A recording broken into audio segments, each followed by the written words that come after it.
Oh, Right. yeah. Bum, bum. Ba-da-da.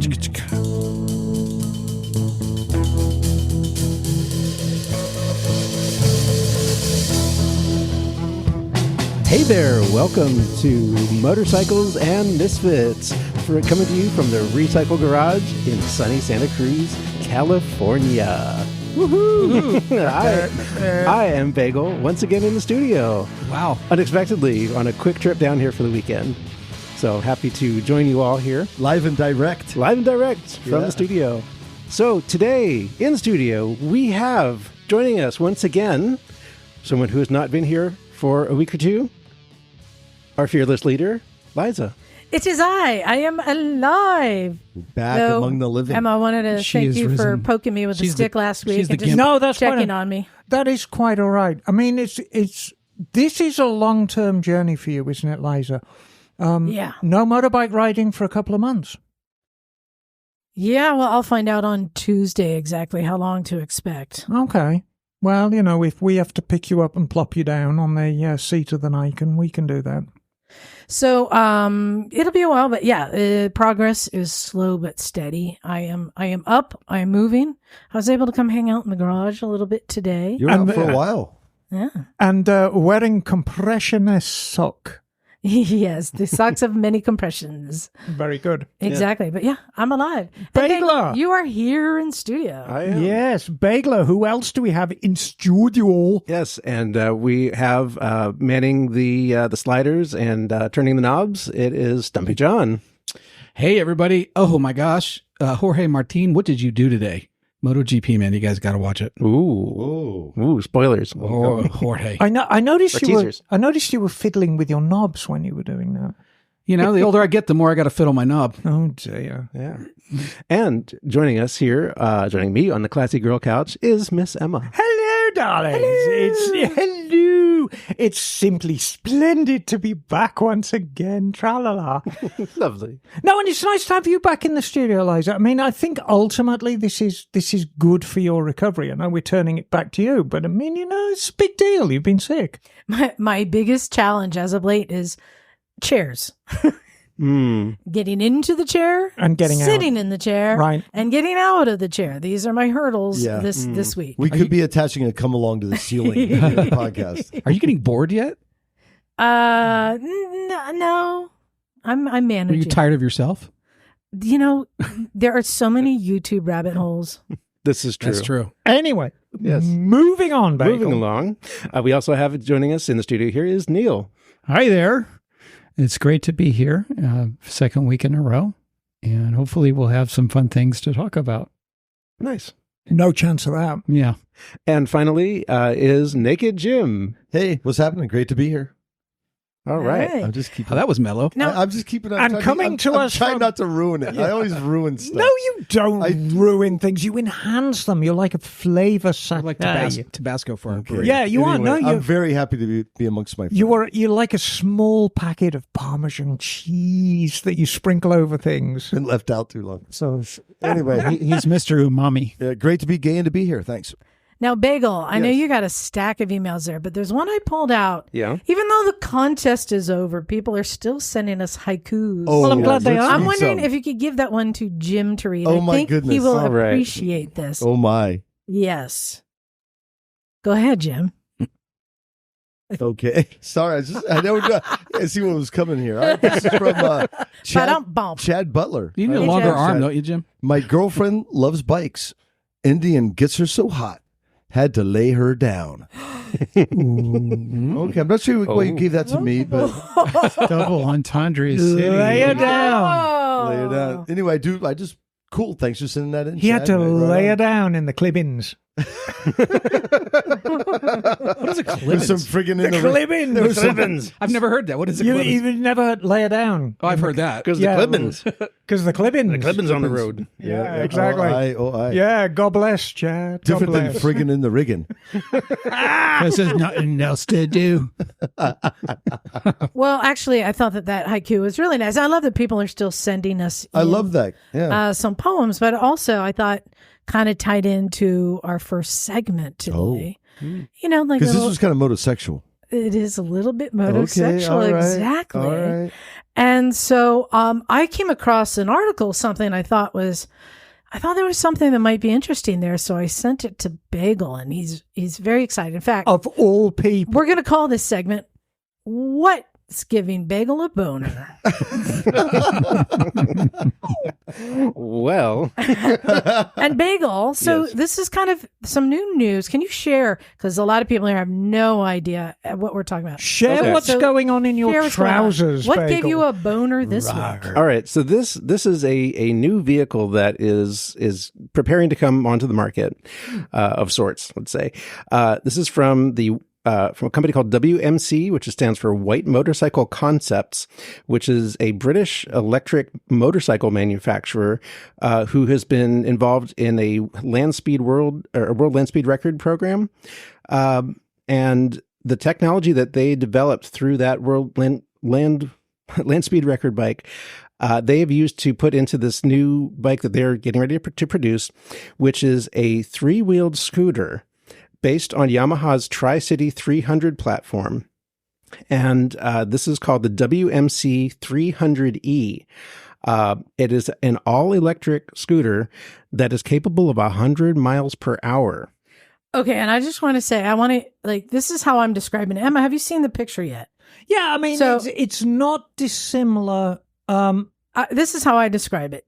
If the Suzuki Bergman and the Nikon. Yamaha Nikon Got and a together. Zero had a love child, Yeah. this is it. Well, the original platform, the Yamaha 300, of course, we don't get in America, but most people are familiar with the MP3. Right. So it's like an extremely modern version of an MP3. Yeah. I think exactly is fair.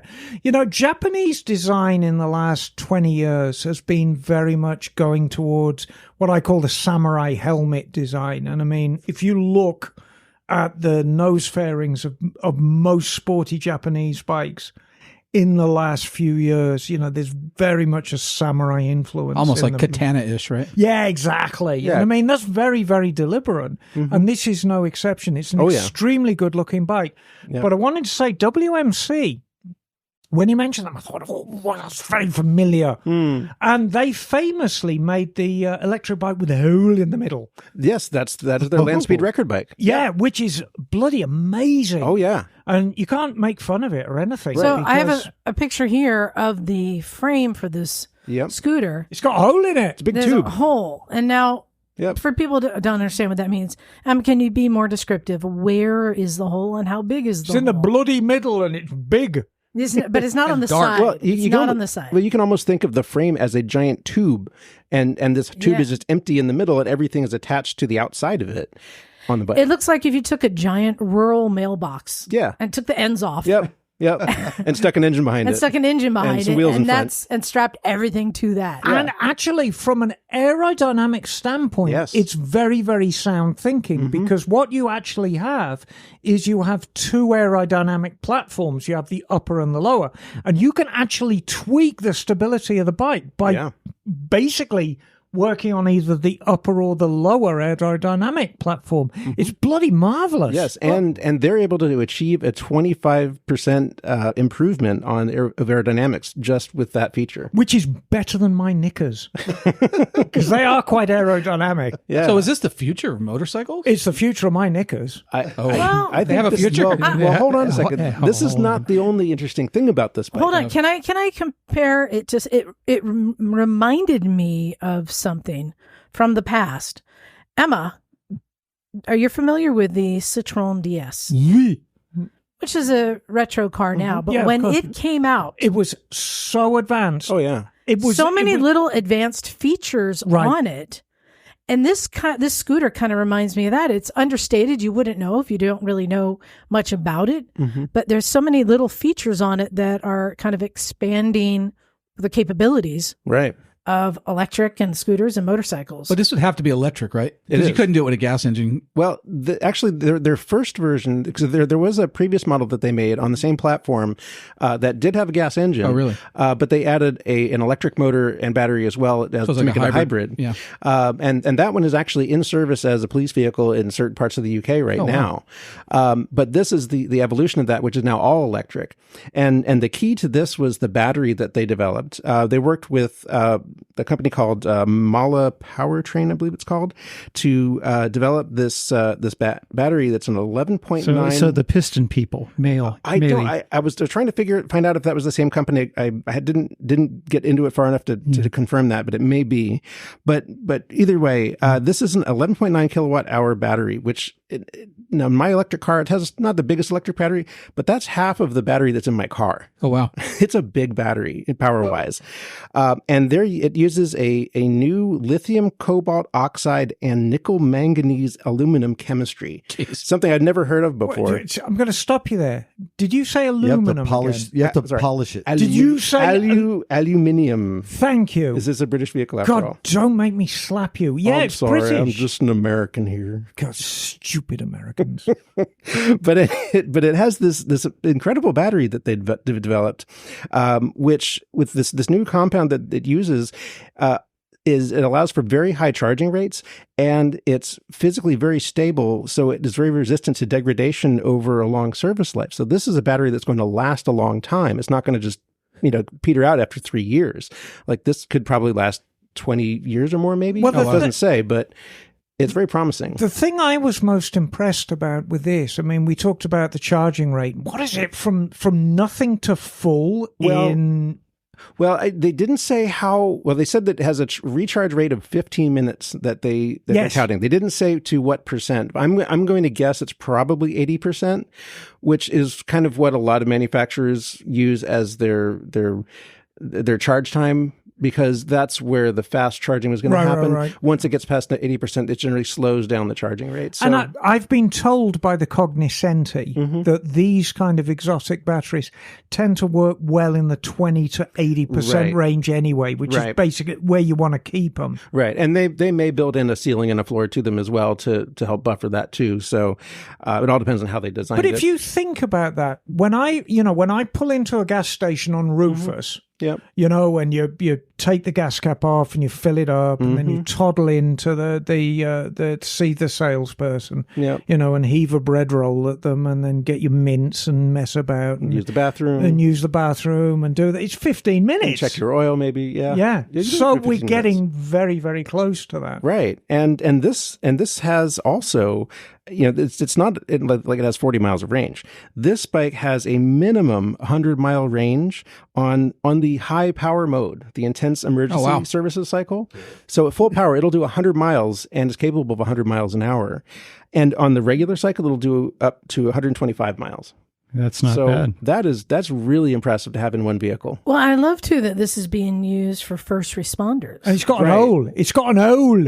Right. This is being marketed to first responders and delivery companies as a service vehicle. So do you think they went with the two front wheels to allow air into the hole?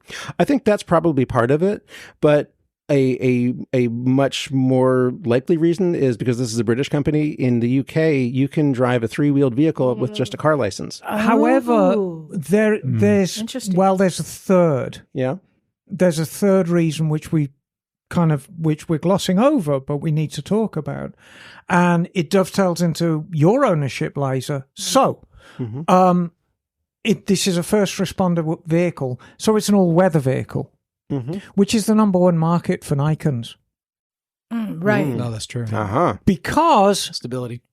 Nikons have proven themselves to have far more stability and grip in foul weather conditions. So if you've got basically an emergency vehicle, needs to be narrow enough to cut through traffic because England, certainly inner cities like Birmingham, like London, like Manchester, really suffer from inner city traffic problems. So if you want a vehicle that's small enough to cut through the traffic, but that extra wheel to give you that extra wheel grip in foul weather conditions, this is a natural way of thinking. Well, you do see a lot of the two-wheel scooter, in the front in Europe. When I was in Italy, you see a bunch of them. So that's just because they're so stylish. True. So something I found interesting is in this article, it said that the current electric motorcycles are focused upon retail needs. Mm-hmm. So Zero, Energy, all these companies, right?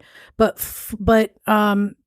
fleet customers and particularly emergency first responders demand high levels of availability that due to charge times, existing solutions just can't deliver. Right. So it's interesting that they're looking at a different segment, a different market. Also, how much do you think this is coming from these decrees of going to net zero? Or I think that actually has a lot to do with it as well. Yeah, like a lot of governments have instituted policies that, especially where government vehicles are now being mandated to be zero emissions. Yeah, and lowering their carbon footprint and things like that. So this can all be very easily applied for that sort of those sort of programs. My only hope for this company is they don't just focus on the fleet buyer. Right. And I'll relay my own experience. When I opened Mototown, as you know, I had the El Camino, which I liked very much, but it was obvious that was not a sustainable vehicle because I could never get it California smogged, among other things. So I was looking around for a replacement vehicle. And because I spent so much time working with vintage bikes, I thought, you know what, it'd be really cool to get a very, very high-tech, cutting-edge vehicle to move them around in, because you have that sort of real opposites, that you have a vintage bike. I thought you were looking at doing a Rolls Royce pickup truck. Well, that was on the cards for a while. I like that. That was a good idea. I like that. It's still for sale down there, probably in Monterey. I reached out to Ford, and I was very, very interested in the E-Transit, but it didn't actually match what I needed. Mm-hmm. The one that matched my needs perfectly was the Rivian van. And so I approached Rivian, and they wouldn't sell me one. Really? Because it's for fleet only. They said, we'll sell you 100. Oh, man. And the Rivian van was absolutely perfect for my shop. It was narrow, it was tall, perfect for bikes, quirky as hell, and it's just it's the weirdest thing to look at. You needed a Cybertruck. Oh God, but I've seen those Just vans no. though. It wouldn't be any good for me. But I think no good for Bagel anybody. already hit the nail on the head in an earlier conversation. Yes, And I was asking, why do you think that they're gearing towards the fleet segment? Yeah, well, I think that's where the money is. There's a lot of economic incentives for governments and local agencies and companies to go green. That isn't listed is the price. Right. So Emma, had Rivian sold you a van and not 100, it probably would have been priced way higher. 100K plus. Right. And easily for you to consider. That's why fleet. And fleet, you get, I think, grants and incentives and all that stuff. Right. But, so that's the thing we don't know. Yes. There's all this technology in this bike that we may see coming down the line. Right. And I think that's probably where this is going to go, is that once they roll out the initial deliveries to fleets and prove the technology and get, acceptance and then they'll start offering it to the public. Well, then they'll develop a new version that will be sold to the public that will, have advanced from the original design. And I think that was my major argument with Rivian. Yeah, is I reached out to them and said, look, I want to buy this van. I want it in Mototown colors, black and everything, and it'll look absolutely fantastic. And they agreed, but we're not going to sell you one, nor do we ever have plans of retailing that vehicle to the public. So ever. Why aren't other electric vehicles putting a wind tunnel down the center? Why aren't gas vehicles doing it? Yeah, I mean, I can see why gas vehicles... Things that go there, but like gas vehicles have a drive shaft down the center tunnel, but electric don't. I think... Right? If we're talking about cars. Well, I think it's just another way of thinking. And this company was one of their early achievements was a land speed record. Right. So aerodynamic ability and high speed were really core And part of their DNA. part of their DNA from very early days. Yep. Just as Richard Hadfield's company, Mm-hmm. really, they started off with the LS218. Right. And so that's what's driven the company, these hyper sport bikes, and they've kind of brought it back from there.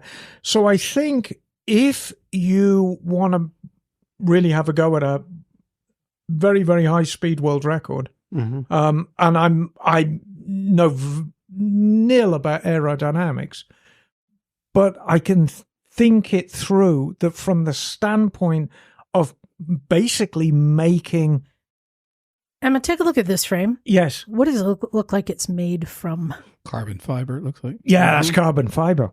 And I believe that they're using recycled carbon fiber too, which is something I'd never heard of, which is very interesting. I wonder if they kind of delaminate it and chop it up. I don't know. Maybe. Because that's one of the things that whenever I look at when there's new technology, a lot of the times it has to do with metallurgy, right? Right. Yes. The metallurgy has gotten to a point where there's a new type where it's strong enough to support. And now this isn't metal. Right. If it was made in Spain, it could be cabron fiber. What is it? What is it? So isn't this Sorry.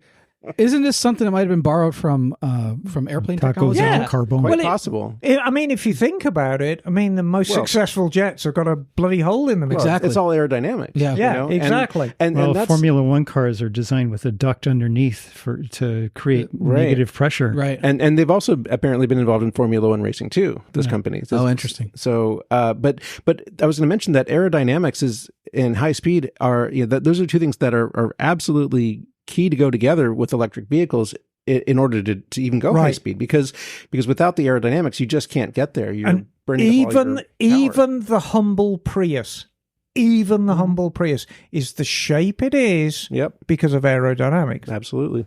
So, Bagel, if you could get one of these today, would you? Yeah, I would sell bikes. This is Is this your up to butt thing now? Ooh. I don't know if I quite go there, but this is something that I would be very, very interested in because this has the ability to do what I would be interested in doing, which is be able to go 100 miles on an electric vehicle at freeway speeds. And In Oregon with And like be comfy. Anywhere. It's iffy pretty weather. comfy. yeah, I mean, and it would be, this is a bike that I could ride. This is a bike I could do an iron butt on. And An electric bike I could do an iron butt on out of the box. And I'm going to expand on this. Mhm. That in the past, I have expressed skepticism about electric bikes, even Yeah. exotic ones. The bike with a hole in it, if one was made available to me, I'd buy it in a heartbeat, no matter how much it was, Interesting. Wow. because it's that cool. It's that quirky and that cool. If it was like $50,000 used, there you go. Interesting. Well, Bagel, thanks for sharing that. I think that it is something for us to keep an eye on, especially with the new technology. I'm curious to see what comes down the pipe from them. Is there any Yeah, idea, I am too. any idea if they're going to import them to the U.S.?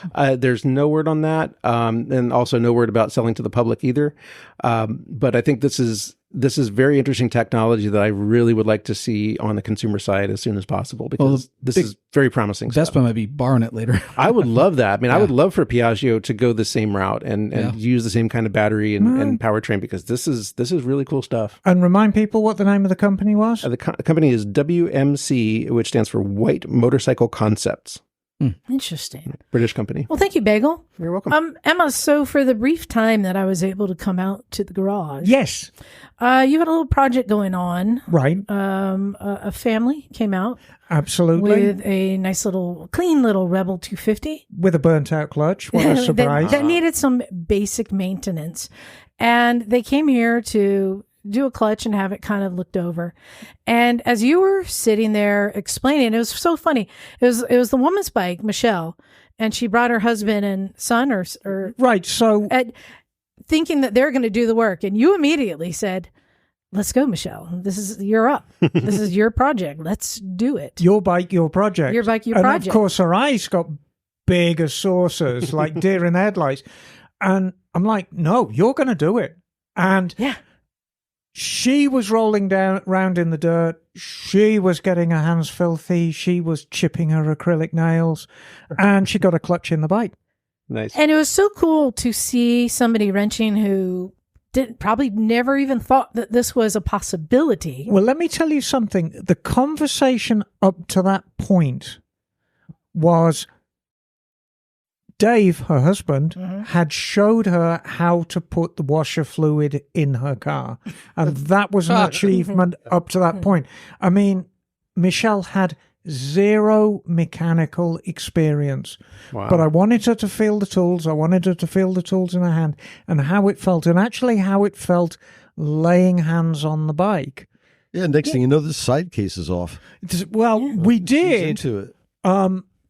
In my opinion, getting the drain plug out of a Rebel 250 is an awful job. And just getting the angle on it, and you're there with the tray, and it's a terrible job on a Rebel. And she was struggling with it and getting a little frustrated. And I said, trust me, Michelle, this is the worst part. From this part, it's going to be gravy. And she got it out. And then you could say, oh, I did it. And she had a little bit of confidence. Now we pull the side cover off. And you could just see her confidence grow. And we had a little chat in the garage, and I said, now look, when you ride this bike down the road, there's like the horsepower that Honda gave you, and that's cool and that. But when you let out the clutch and it bites and off you go down the road, that's the horsepower that Michelle gave you, and that's cooler still. Yeah. She's got her DNA in it now. Yeah, So, exactly. Emma, how did that feel? Like seeing her like empowered in that way. Oh, I think How did that feel? for me or for you, her? For you. Oh, it's the greatest thing. Could It you is the- imagine doing that every day? You know what? If I did that every day, my head would swell up to such giant proportions I would not be able to get out of the doorway. Well, Or I'd grow a large beard. well, guess what? What? Our guest tonight gets to do that every day, either in person or virtually, which we'll get into. So this is really kind of the wave of the future. And as a mechanic, you got to experience it today. Yeah, What a exactly. gift. What a gift. It's a superb. So joining us tonight is old friend of the podcast. It's Steve Knoble of Knoble Moto. Hey, Steve, how are you? I'm doing great. How are you? Good. Good to see you. Did you like that Yes, intro, good to see you. Steve? What's that? Did you like that intro we gave you? Yes, I did. That Yeah. was a nice segue. Yeah, And no, I tell thought you, it was a nice segue, and it's a perfect example of what you do. Now, there's going to be a lot of listeners who remember you, and a lot who don't. So if you can bring people up to speed about who you are and what you do, and cover everything. All right, so here we go. So from the beginning, I teach classes in motorcycle maintenance. And it starts with one-on-one maintenance, carburetors, electrical, goes up to engine building, MIG welding, and all this stuff is for the DIY crowd. They're just 4 or 6 people classes depending on the subject matter. It's geared towards the hobbyists and the enthusiasts that wants to get their hands dirty on their motorcycle. On top of that, I have a YouTube channel, as of course everyone is on the YouTubes these days. So I do lots of repair and maintenance videos, some metric stuff, a lot of V-twin stuff because that's what I own. Though I do have a Honda. In addition, I also do videos for FixMyHawg, which actually I got connected to FixMyHawg from the last time I was on here. Yeah, On that's here. that connection. That's right. Okay. Yes, yeah. Dennis Santapietro called me up. He said, "Hey, I just heard you on Motorcycle Misfits." Blah blah blah. That's awesome. And it spawned this whole massive thing. And then from there, I have a online video class on Udemy. So it's one-on-one maintenance, and it's all very short form, right to the point videos. No intros, no explosions. Just good lighting, good cameras. Wait a minute. Hold on. everything's I kind of back- look forward to the explosions. There's explosions on my YouTube channel, just not on the intros. I cleaned a shop back filter with some fireworks. That was a good Oh, explosion. yeah, that was a good That's one way to do it. Yeah, I that's a good one. mounted a tire with some starting fluid. That was a good pop. Ah, Nice. okay, good. But on Udemy, it's all straight, right to the point videos. And I want to say, I haven't heard of Udemy until you, but it looks like it's been around a long time. And here's how I describe Udemy. It's the Etsy for people with online training videos. Oh, that's a good way to put it. Does that sound right? That sounds very accurate. And so any topic you can think of, any subject, you can go in there and find. What about basket weaving? I looked up basket weaving. There are 86 videos on basket weaving. I wonder if there's anything for poodle fighting. I'll look right now. Well, yeah, have a look. See if there's any poodle fighting Udemy, instructions. For people that don't know, Udemy. This is kind of like it's the online classes. Cool. Yeah, like a catalog of all these classes. There's treatment and prevention of dog aggression, biting, and fighting. Yes.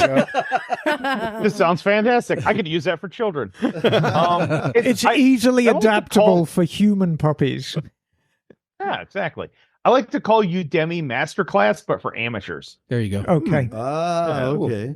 So the thing I know you best for is your shop class work with hundreds of students, hundreds of CB350 and CL350 engines. And CL350s. You are determined to get them all, aren't you? Yes, every single one. If you have one and it's cheap, we want it. Right. That's MotogoCleveland. Exactly. Yeah, so that's MotogoCleveland. So everything else I previously talked about is all through Knoble Moto, my own thing. Yes. Then there is MotogoCleveland that is started by Brian Shaffron and his wife Molly. And really, my whole thing started because of theirs. I saw what they were doing for kids. This is awesome. Wanted to be involved. Didn't work out logistically. Blah, blah, blah. Fast forward like 5 or 6 years. I now work for them. So I also teach kids hands-on shop class. And we use CB 350s and CL 350s.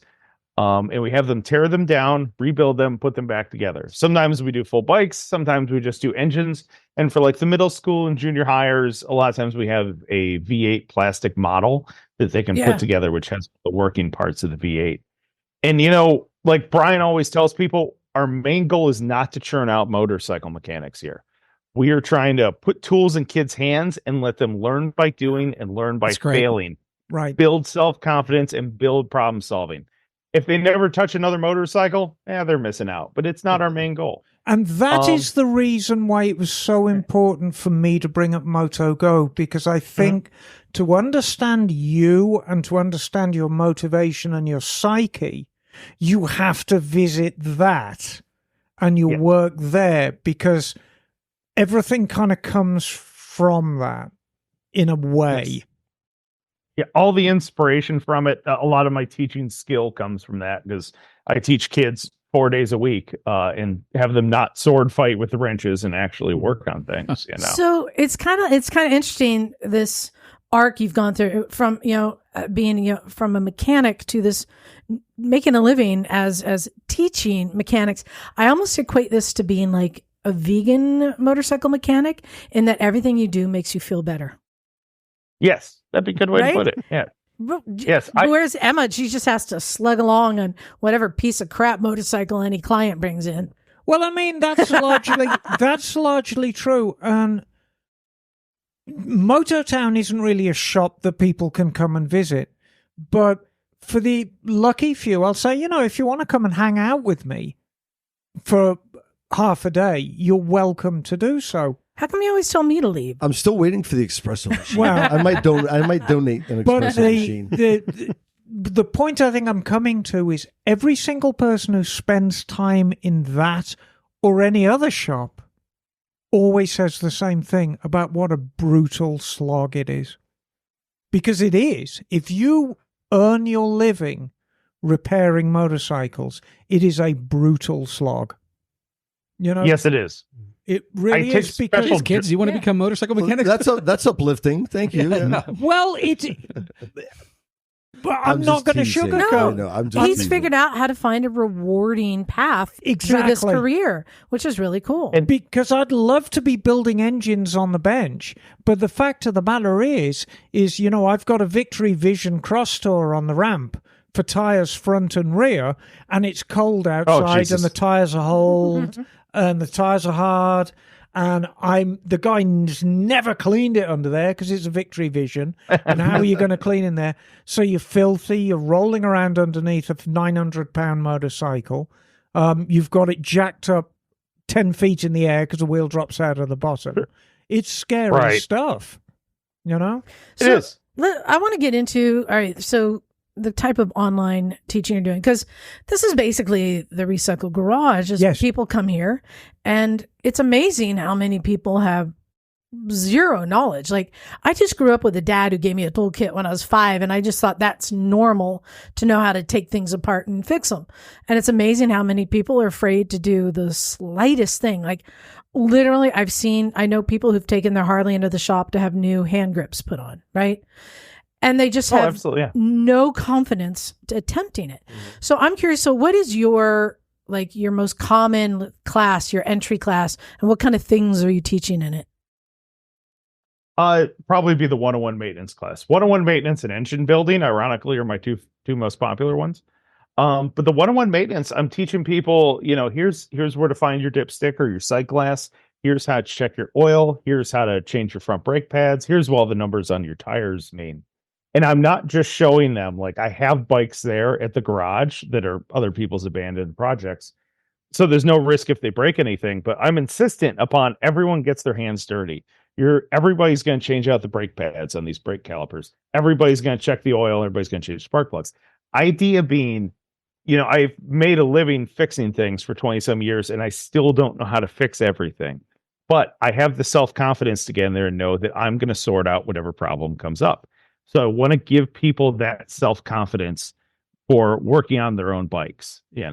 Nobody's going to go from 101 maintenance right to engine building, but if they're at least comfortable changing their brake pads or even just checking their own fluids, hey, that's huge. And then maybe from there, they change their mirrors or their grips and they adjust their throttle cable, and it builds from there, Yeah, but so much of what we do here in the garage, I find, are the tricks. Like Emma helping her Michelle change her clutch, pulled out a penny today. The old penny trick to lock the clutch. To lock the primary gears. Right? Now, I did a trick with you did, with Johnny today. It was magic. It was a little bit of Emma magic, and you will enjoy this one, Steve. So, Johnny. So I'm fighting to bleed my front brake because I switched the brake on line his around. DR400Z.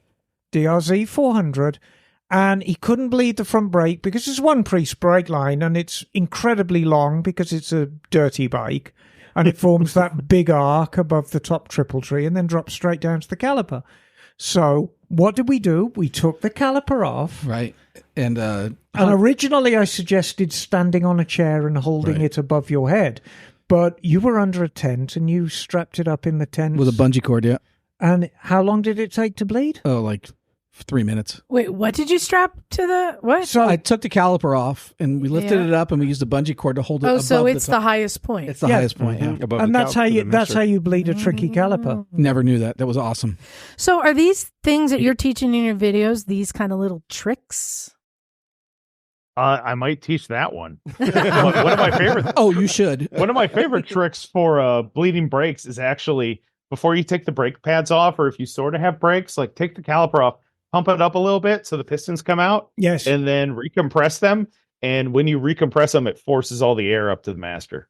Yep. That's largely true. That's cool too. It's almost like foolproof the first try. Cool. But checking brake fluid is something I do in the class. I also explain to people once you take your caliper off, you put it back on. You need to pump up the levers, so you're not going to have brakes. And in those classes, it's all that really simple stuff. Now I also do the carburetors where I have a bunch of carbs there, and SNS sent me some Super E's and G's. So again, I give them to people and I give them screwdrivers, then I make them use the impact wrench or the impact driver and pull the screws out and sync them and unsync them and fight with stuck jets. And with the electrical class, they build a bunch of circuits and we build turn signal circuits and we put a relay in it and make it overly complicated. And again, I give them a voltmeter and a wiring diagram and we kind of explain. And then, through teaching experience, you learn when to pull back because you need to give them just enough that they start, but they have to sort that problem out on their own. And if they're working through it, I just step back and sit there in silence and let them work through it. So I think we might as well do it right now, Steve, because we're going to talk about the elephant in the room. You teach people how to fix their own bikes. I earn my living repairing other people's bikes. And yet, we both are absolutely in agreement on how vital this is, what you do. There is such a place for everything. In this big soap opera that is motorcycling, there is a place for everything. And I am such a huge advocate of people laying hands on their own bikes. Absolutely. You know, obviously, everyone should be welcome in motorcycling and we should all fit in there. But, you know, I've had dealers and guys at service departments and stuff bring this up before. And I always tell them, like, what I'm doing is probably going to make you more money. Not because people are going to screw it up, but if you take the average rider who doesn't know how to check their own oil, they're probably afraid to go on trips, or they don't have that confidence to just go out in the open road and go somewhere. So if I teach them some basic skills, they now have more confidence. Therefore, they ride more. They sell more. So therefore, you sell more tires. You sell more brake pads. You sell customization parts. They're going to smoke their clutch eventually. And if they're just an entry-level mechanic, they're probably not going to repair their clutch. So the mechanics out there in the area are still getting work and probably more work just based upon that self-confidence. Right. Know? Because otherwise, a lot of times, especially in the engine classes, like a lot of people say, hey, I want to put a big bore kit on my Harley, but I'm afraid to. Well, now that I have done this work for them, now the local shop is selling more big bore kits or selling more gasket kits. Inadvertently, that guy's going to break something else on his bike because that's what happens when you make more horsepower. And they're going to sell more parts there too. Right. Or maybe they'll buy another bike. Everybody wins. Right.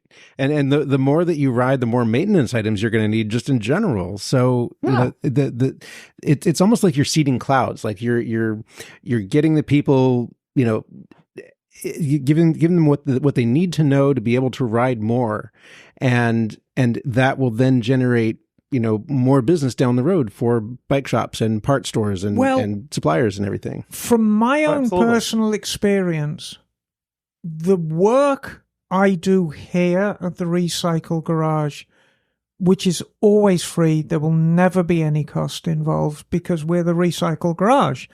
This is how we operate. Has given me far more work at my shop than I could ever imagine. And the reason being is that I've often tried to figure out why. And I think it's because if you're, as a consumer, if you're faced with two options, option A is go to the mechanic who's very, very secretive about their work and it isn't very clear about what they do to the bike. You just bring your bike in, you get a big bill at the end of it, and your bike's fixed. And then mechanic B is very, very open about what they do, is supportive of the teaching community, is very, very honest about exactly what's been done to the bike, exactly what you can do to make their path easier from this point now the bike's repaired. You're going to feel a lot more comfortable going to mechanic B. Because I'm not saying it's a question of honesty, but people like clarity. People like dealing with authentic people and authentic shops. And I think having a customer who's knowledgeable and you can actually explain the concepts to what you're doing. Yes, I'm putting a clutch in the bike and here is why and here is why and here is why.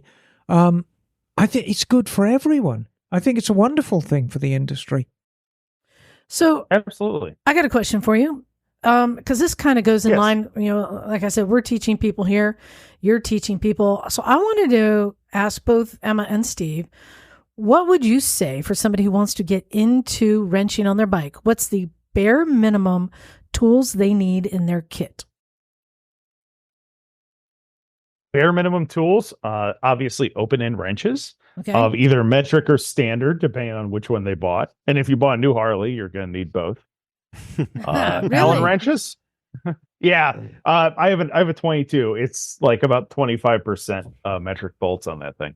Wow. I just bought a 1990 Jeep, and I'm finding it half and half. Yeah. It's like the 74 Mustang all over again. All right, so open-end wrenches. Open-end wrenches, socket wrenches would be great, but not mandatory. A good set of Allen wrenches and a good set of Torx bits, and probably a cheap voltmeter, because you're probably going to need that at some point. And a flashlight. Screwdrivers. Pliers. Oh, yep, screwdrivers. I forget those are on Needle the bikes. nose. Everything's Allen wrenches now. Vice grips, baby. Impact. Big hammers. It's stuck. Phillips head screws loose. Well, that would be, I'd say, second round. So this is like the first round tools. You got to have the basic stuff. And I think there's a lot of places you can go and just buy like a tool kit that will come absolutely. with all these things, right? Yeah. And that's enough to get people started on most of the things you're doing. Well, and I think it's an ideal opportunity for me to remind people that Snap-on tools are guaranteed for life, but so are Craftsman tools. Are they still? And so are Harbor Freight. Right. So Oh. you don't need to get suckered in. Yes, Snap-on tools are very, very nice tools and beautifully finished and are indeed guaranteed for life. And as a mainstay of the professional mechanic industry, you know, they're a nice thing to have. And they'll last a long time. However, both Harbor Freight and Craftsman tools are also guaranteed for life. Yeah. Right, but Absolutely. even something like that Rebel 250 you were Yes. working on today, that is a simple little bike, right? Very simple. Yet you needed a specialty tool. The castellated nut wrench. Yes. So, Steve, how do you handle these kind of things when you get to a point where you need to have a special tool? I think that's something. As an educator, I do a broken bolts or taps and drills class, and I like to make people break bolts off and then remove them. I think those are. Wow, I you think those are the masochist. tools you acquire as you need them. There's no sense in buying a bolt extractor set if you haven't broken one off yet. You're going to, and when that day comes, cross that bridge then. You know, one of the other things I tell people too is there are a million used tool sets out there on Facebook Marketplace, Craigslist, or whatever. You can probably go to somebody's garage sale and buy a grandfather's worth of tools for $100 if you haul them out of there yourself. Yep. And half those specialty tools may or may not be in there. Half the stuff's still warranted for life regardless. And it's way cheaper than going out and buying everything new.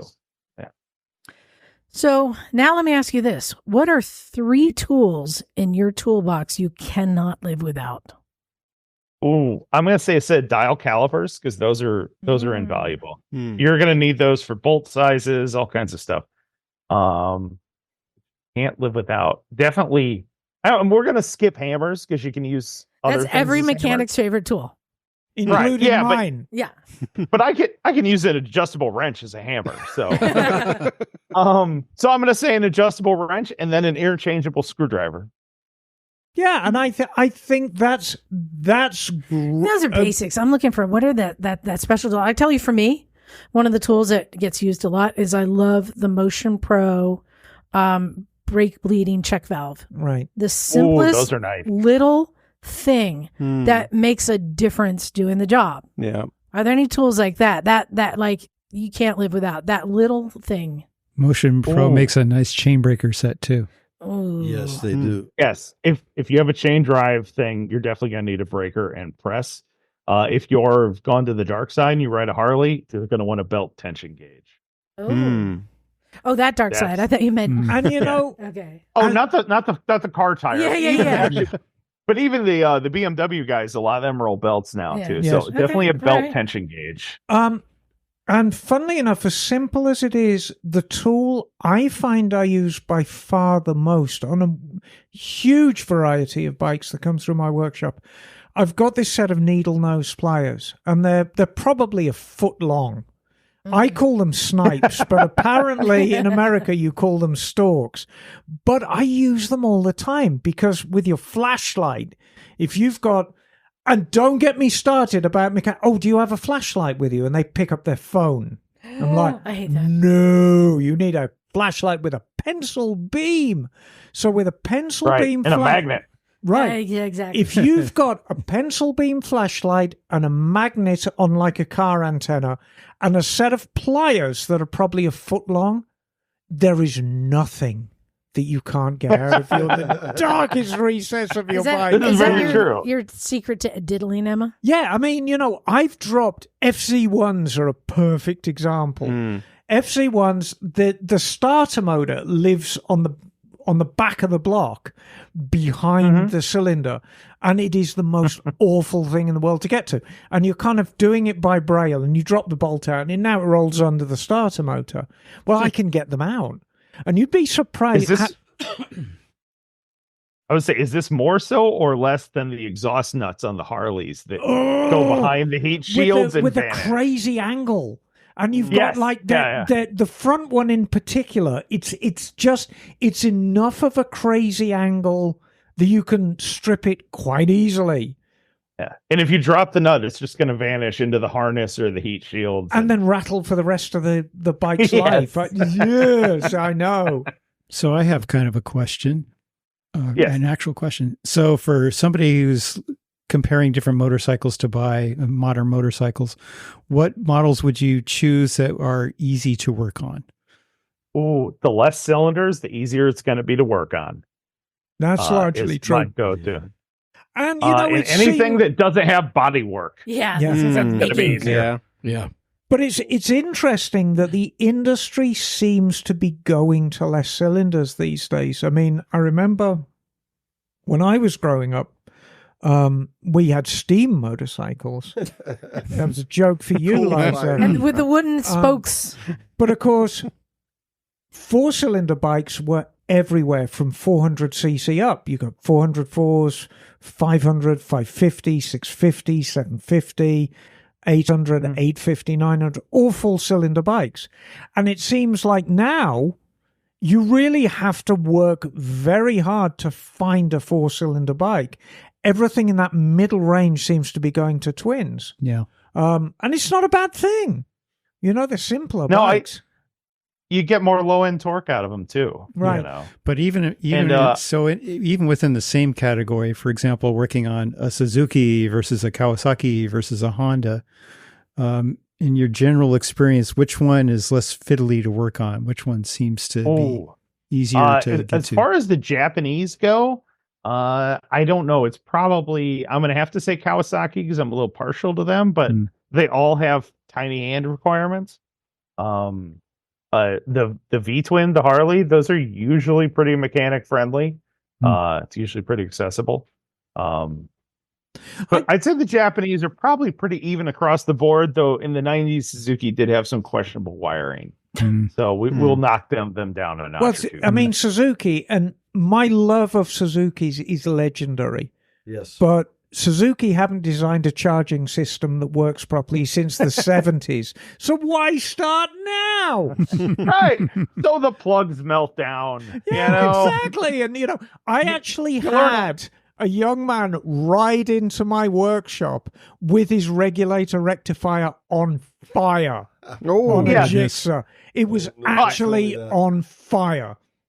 It's that or an SV 1000. We're notorious for that. Yes, exactly. But you had a solder if you own one of those bikes. Yeah. So it's a learning experience. I'm curious to know, besides like the basic 101 maintenance, what are some of the other classes you're teaching? I also teach carburetors. Like I said, and I tell them to either bring in your carbs or I'll teach you on the ones I have. And I have pretty much one of everything, including the ones SNS sent Is me. that also online?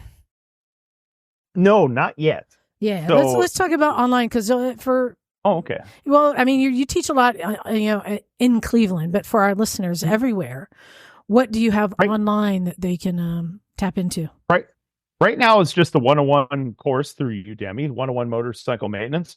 And what I end up doing is I tailored it to all the questions I get asked in the 101 maintenance or the regular questions, and everything I tell people that gets the aha look on their face. So I shot videos for all of that and put that one up. At the moment, that's all I have, but that seems to be pretty successful for the 5 weeks it's been up there. So, From here, I'm probably going to do electrical would be the next one. I was going to say, yes. ooh, guys, this is. And then after electrical, probably carburetors. This is our I opportunity. don't know how I would do engine building or MIG welding, but we could work on it. So there's something we love to do on this show called unsolicited advice. Take it, Steve. So, Steve, this is where we're going to suggest to you what classes you should create online. I'm taking note. So I think something that we do here often that I think could translate to video would be tire changing. Yep. That's got to be number one, because the number one thing that people make a horse's ass of here is tire changing. You're talking manual bead breakers and everything? Absolutely, running the irons. All right. And that's the We can do number that. one thing, because people, and it goes beyond that, it's with a tube. Because people still don't fundamentally understand how to change a tire with a tube, and why the valve stem is critical of where you start and where you finish with the tube. I still don't get that part. Liza still doesn't get it. And you say it quite quickly. When you're putting a tire on, you start opposite the valve and you finish at the valve. When you're taking a tire off, you start at the valve and work away. And it's So putting it on, start at the valve, taking it no, off. when you're putting a tire on, when you're putting the final bead on, you start opposite the valve. And then when you're taking it off, you start at the valve. Yes. All right. Who else has a suggestion? So I would say valve adjustment. Yes. Ooh, yes. Yeah. That one, though, you can go over the concept, but so many bikes are different. Well, I'm also thinking like for singles and twins, not for four cylinder, But even, different manufacturers have different methods of going yeah, about the you can same. do one on shims and one on hydraulic and one on whatever. And just regular screw type. Yeah. Yeah. Yeah. Good point. Yeah. Well, the CV350's got that wonderful Yeah, I know. torsion that's easy. thing. Yeah, a little screw, turn it till it stops, back it off. Tighten it. Exactly. Good enough. Easiest ever. I'm going to suggest, again, because I've always been amazed when I've seen like people I know like posting, just got my new bike, dropped it off at the shop to have a new exhaust and handlebars put on, like things that we just think are the simplest bolt on, but that people don't know how to do. Or they run into trouble, like if they're putting risers on, oh, my cables are too short. And so yeah. the most common things that people modify on their bike would be my exhaust, Exhaust and handlebars. handlebars, seats, Maybe. maybe. Seats are expensive. Yeah. I have an idea. Handlebars are cheap, though. Yeah. And I have an idea. What about how to use a torque wrench? Something very basic, but most people who haven't wrenched before don't understand how that works. Don't use them on spark plugs. Well, how to use a torque wrench and Torque when wrench not is to. a good idea. In the engine class and 101 maintenance class, I make people use a torque wrench. Okay. Even if I'm just making up the torque spec. But for the fast. I'm glad we talked about handlebars, because I have this conversation over and over and over again at the shop. And of course, you're deep in Harley land. I'd like to change the handlebars on my bike. Okay. What do you want? Oh, I'd like to put some ape hangers on it because it's a Harley. Do you know how involved this is going to be? Well, no. I mean, the handlebars are like $100. I say, okay.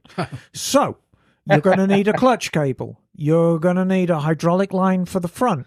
You're going to need throttle cable. You're going to need an idle cable. You're going to need extensions for the electrics. Do the electrics run through the handlebars? Yes, they do. Okay. So now it becomes this giant thing of changing handlebars. And yeah, of course, in the old days, if you rode a Triumph Bonneville, you'd put your big bars on, you'd stretch the cables, and, you're down the road for the cost of a handlebar. But those days are pretty much gone. Absolutely. I'm thinking suspension also would be a good one. Suspension is very, very misunderstood. And again, everyone goes about suspension a different way. But explaining what compression is, what rebound is,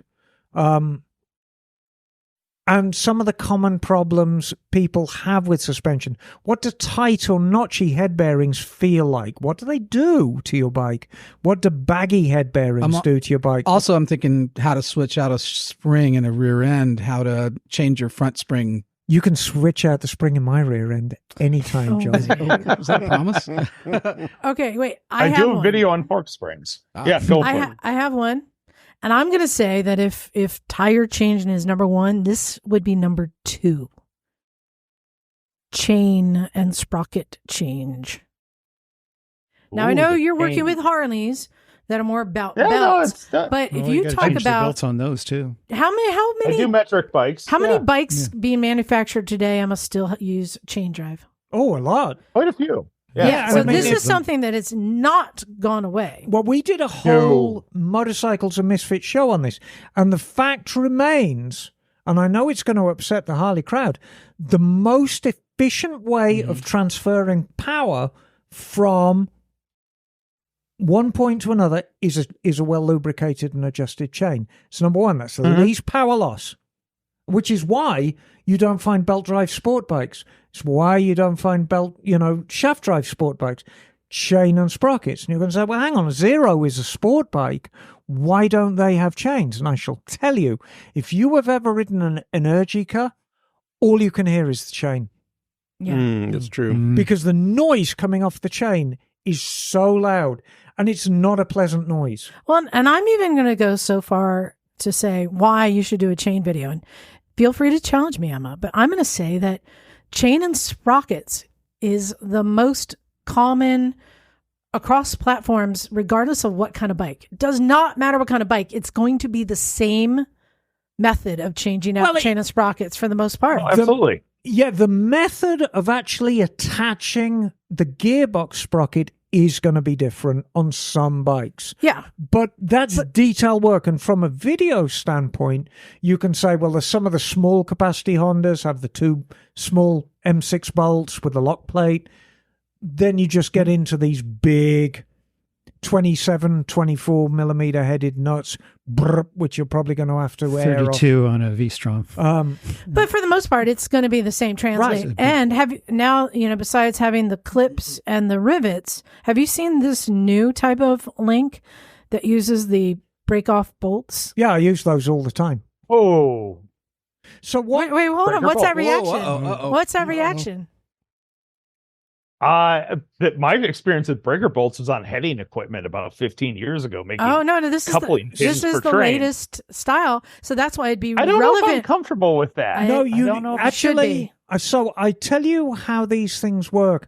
I've kind of almost exclusively gone to RK and EK chains now. Right. I still flirt around with DID a little bit, but EK and RK are number one at my shop.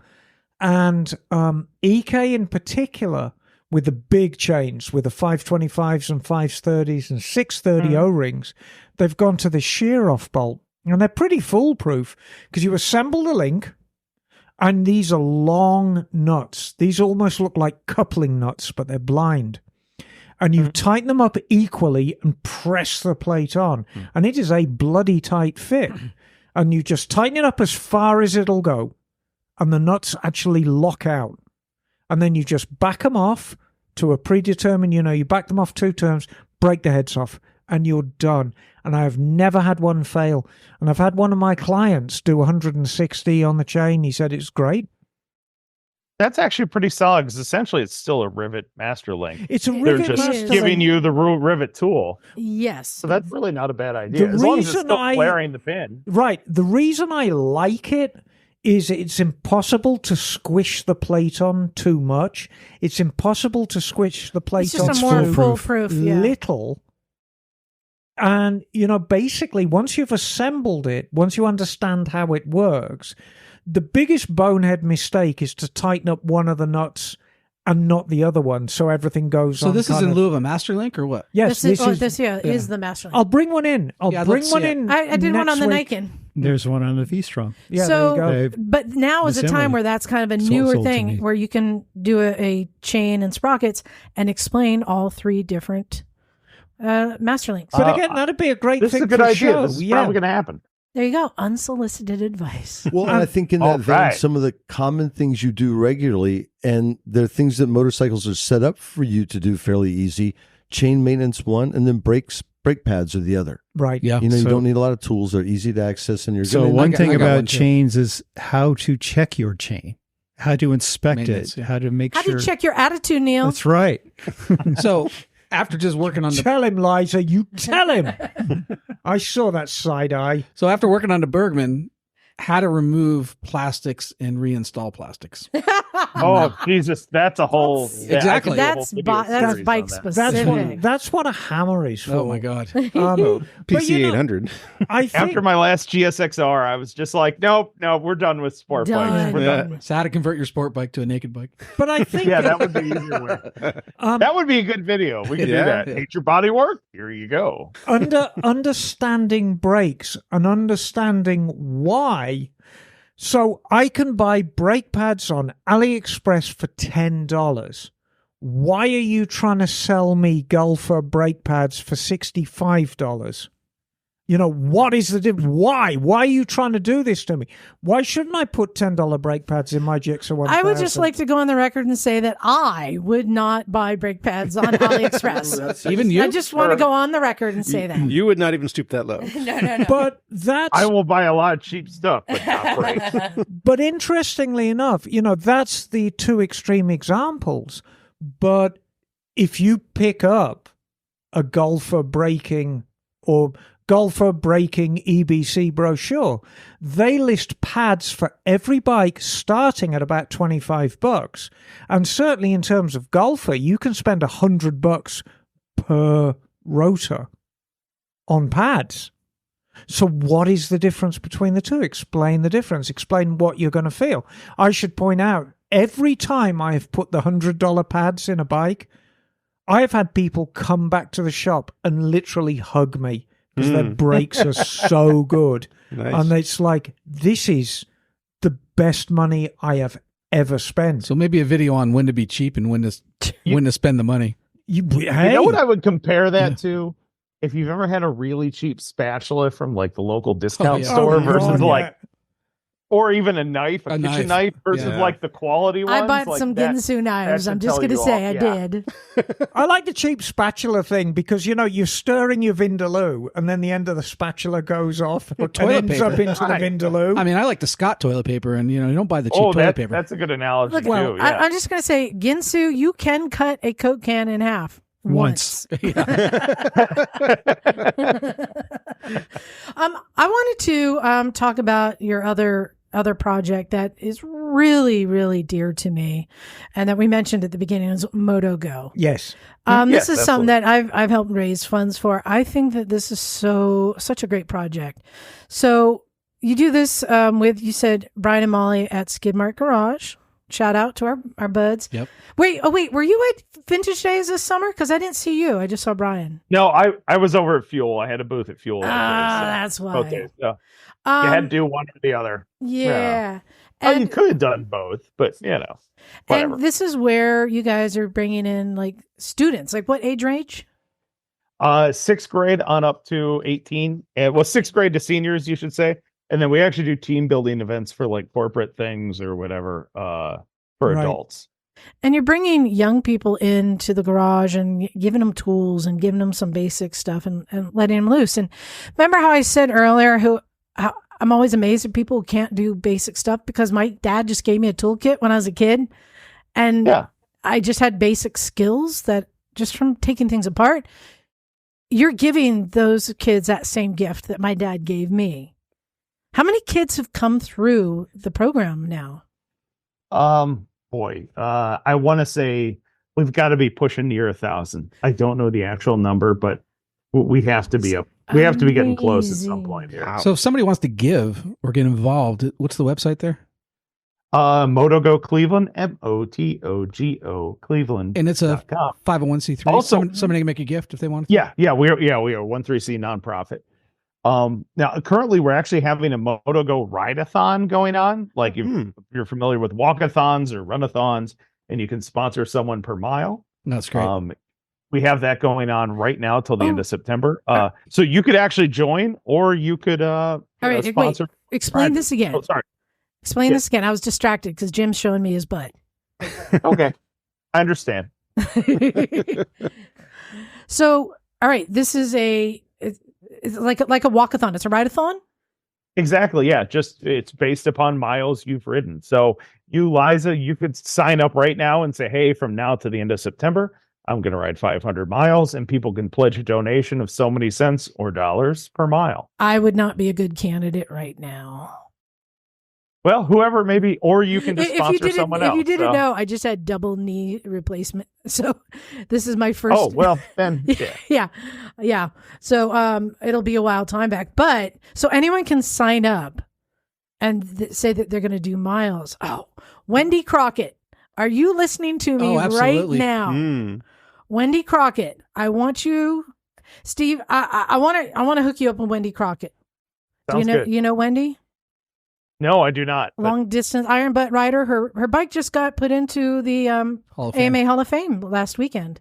Okay, this rings a bell now. Yeah, I think I heard Guinness something World about Record this. long distance rider, a good friend of mine. Yes, I will see how I've heard she about can her. work with you, because that would be pretty awesome. We would love that. I'm gonna connect you to Wendy. I'm putting you on this just so you know. All right. So anyone who wants to, they can say that they're going to ride, and people will donate per mile. Yes. Yeah. Is this? Do you go like? When I was a kid, I'd go door to door when we did walkathons, door to door, and get all the neighbors to sign up. Is that what you recommend? Pretty much. I've just been putting on my social media, but man, like the Cleveland leaders have been doing amazing with it. And one of the guys on our board, Nolan Beck, is out in somewhere in Richmond, Virginia, I think. He's been doing great with it. So we've got a few around the country people, and I don't know how they're spreading the word. I just put out my social media, and a handful of people ride. My wife rides, so she's got some friends and family that are sponsoring her. So, well, let me ask you this: what does the money go to at MotoGo? All the money will go to basically the operations of MotoGo. It takes quite a bit of money to keep this going. There's a lot of consumables. We go through a lot of rubber gloves, piston rings, gaskets, things like that. And staffing, logistics of moving things, because we're set up in, I think, 8 or 9 different schools at the moment. It might be higher. Wow. So there's always a lot of logistics. We're always expanding. We just went into one class and we were supposed to have 20 kids, and then it turns out we have 25. So it basically everything goes into the nonprofit itself. So nobody's skimming it out and lining their pockets with it or anything, you know. The other reason that this is really important, why people should care to support this is, and this was kind of one of the mottos early on with MotoGo, is bring back shop class. Yes. We had shop class growing up. I had a metal class. I had a wood shop class. Yep. Those classes all got shut down. And now at my junior high that has a wood and metal shop, there's a guy who came in and did fundraising to get it funded so that he could bring back the shop class, because the city's not paying for it.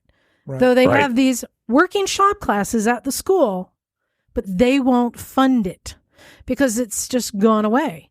So this is really, really an important thing to have. I love the fact that you guys have a social worker on staff too at MotoGo. So that means you're dealing with the social emotional issues too, not just because that's really important. That's an important part of teaching a trade. I mean, absolutely. And like I said, we're going to self-confidence and problem solving. Yeah. Kids. And some of the schools we're in, they specialize in kids with behavioral issues, or they've been through a lot of trauma and stuff. So a lot of it is teaching them to work through failure and work through those struggles. Yep. And that is, I'll get emotional if I really get in depth about that. That has been one of the greatest things of this. That goes beyond the love of motorcycles. Tears will raise our rating, so let's go for it. Well, I would like to point out that, I mean, I'm on the same page as you. I'm one of the very few motorcycle shops. I do have a designated crying area at Mototown. I've used that area. It's very, but also plush. your motto is you will not pay more anywhere else. You won't pay more elsewhere. Yeah. It's a good motto. Yes, well, thank you. Yeah. With the kids, it's like I said, it's all about, the problem solving and teaching them skills. Yep. And then at the end of the program, each kid gets to kickstart a CB350 if theirs doesn't run. That way they do get the motorcycle experience, but they often don't even realize we're teaching them life skills. They think just motorcycles, cool, yeah. Right. Are you teaching them Willie, Dank wheelies? Dank wheelies skills too? So we work with the juvenile system. Yeah, that's why no dank woolies. So we'll just say that conversation of how it's done has happened. We're just gonna say that. There you go. Off hours, but we may have explained clutch and throttles, and So do you see MotoGo expanding outside of Cleveland? And if yes, we are looking into a couple different cities currently. There's one or two that are kind of the next county over, and we have one that's maybe the next state over. Maybe the next 2 states over. That's about as far as I can really discuss with it. Beyond that, it would be on Brian's. So I'll put my vote in for California. I would love to. I'm sure Brian would too. We are definitely looking at expanding to other cities. But it's such a natural progression. I mean, don't get me started on the current state of the education system, but I think the only choice given to kids now is you either go to college and get a degree, or you're going to be working a minimum wage job all your life. And there are far more options than that. And we're really seeing the downside of shop class going away in school and the trades going away. When was the last time you heard of too many plumbers, too many mechanics, too many construction people, too many welders? All of these trades are hurting for people right now. Oh, absolutely. But you know what? We go beyond that too. You're absolutely right. We will always need plumbers and things like that. And one of the star kids at one of the Cleveland public schools is enrolled in HVAC now because of MotogoCleveland. Yeah. Nice. But you go to some of the private schools that we're at, where a lot of these kids are without a doubt college bound. There, the class is listed as Introduction to Motorcycle Maintenance. So for them, a lot of it is also just learning these technical things, and then they could be better engineers. Right. Or maybe they'll be an attorney, and it just builds that self-confidence that they can take on that extra mental load and sort out those problems. And if that's great. We've talked to some alumni, and they're like, Motogo was huge. It changed my life. It changed how I look at education. And they're also afraid to ride a motorcycle. So, that's fine. It is fine. That's not our goal. So I'm going to reach out to you separately. I got some ideas. I work in a nonprofit space also. But sweet. Yeah. And to see today at the garage, this woman, a 59-year-old woman, never held tools in her hand in her life, and actually manipulating tools and pulling parts off her bike. And you could just see the simple joy that brought her and the confidence. It was absolutely intoxicating. It was great. I say the same thing here, that we don't teach motorcycle repair so much as we teach tools. And the moment that I realized that's what was happening here was when somebody who had been coming to the garage, hanging out, working on old bikes, helping getting them running, he had moved away, and he called me one day and he goes, so my neighbors had an old VW Bug sitting in their yard. Yes. And I realized I can do this. And he went and got it running. And he called me because he was so stoked. Nice. And that's when I realized, I didn't teach him how to fix a bug, but I taught him tools and the basics. And he was so elated. He called me. Isn't that's such an amazing thing.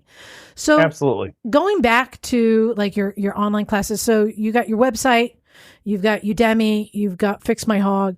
What we didn't say is that there's a paywall. You pay to subscribe to these classes. Yes. So my question to you is, why would somebody pay when they can go to YouTube and find somebody who's showing how to do it for free? Well, with my class, my whole pitch on that is these are clear, concise videos. It's from the same person who has the same cadence to how they explain. But most importantly, they're well lit. I don't have a shaky camera. I use a tripod. And it's very focused on just me conveying the information to you. I don't have long intros. I don't really have any intros, actually. You don't have to listen to theme music.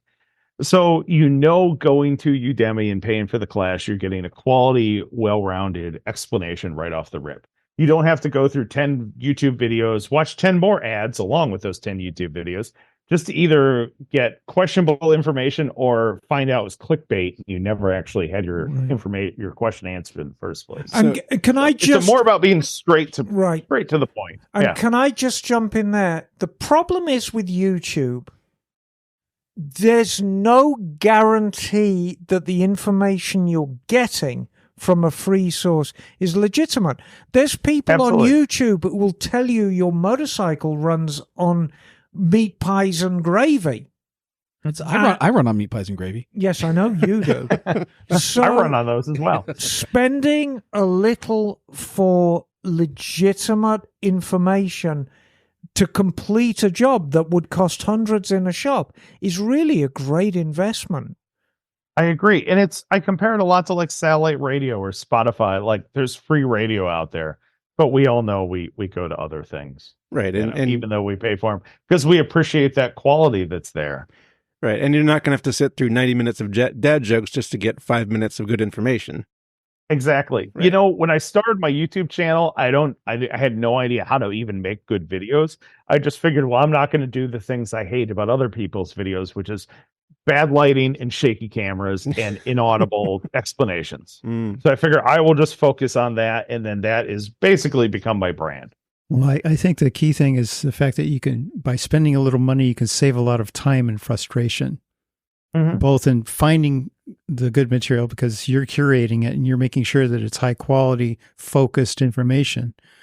Absolutely. But that also it's because it's shorter, you get to the point rather than every detail of taking every single body part off of this, you know. So there's one video that's like that about doing the valves on a V-Strom that just goes on and on and on and on and on and on. It's like 3 parts. And it's like, why? It doesn't need to be that long. Absolutely. You know, I've even noticed creating videos, like if it gets to be a long video when I'm doing something simple, I don't get the views on it. Like I have to make sure the task relates to the length of the video, you know? Yeah, and I'll go so far as to say is like I think one of the last times I used YouTube was when on the Elite 250, because Bagel mocks me about this, when I did all the fluid changes, oil and whatever that other one Good is. on you, Liza. And I'm like, how do I get these friggin' plastics off? So I'm like looking at oil change in the first video I found. I'm like, oh, good. It's only like 12 minutes long. It gets right to it. But it started with all the plastic off. I'm like, no, I need to find out how to take the plastic off. I find another one. All right, but this guy loves to hear the sound of his voice. And this is like 45 minutes of him talking and standing around. And I'm just waiting like to get to that first clip. Oh, I got to pull up this rubber mat to find, there it is. And it's like, yeah, I can understand because, you kind of have to wade through different ones to find the piece of information you're looking for.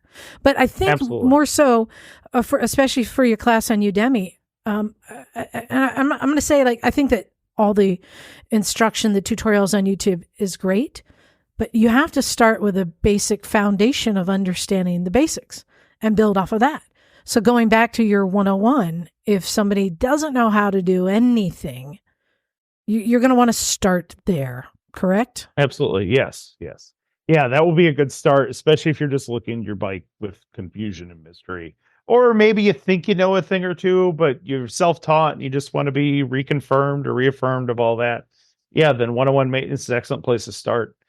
And like a lot of people say about the basic rider course, hey, I didn't think I was going to learn anything. I was just taking it to get my license, and it turned out I learned some stuff. So maybe you'll pick up some things here along the way. The one I'd say downside to doing video is if somebody has like a follow-up question. And going back to like unsolicited advice, or maybe you already do this, I would suggest at the end of the video that you simply put an email. If you have any follow-up questions, reach out to phil@clevelandmoto.com. There you go. Or he'll be happy to answer all your questions.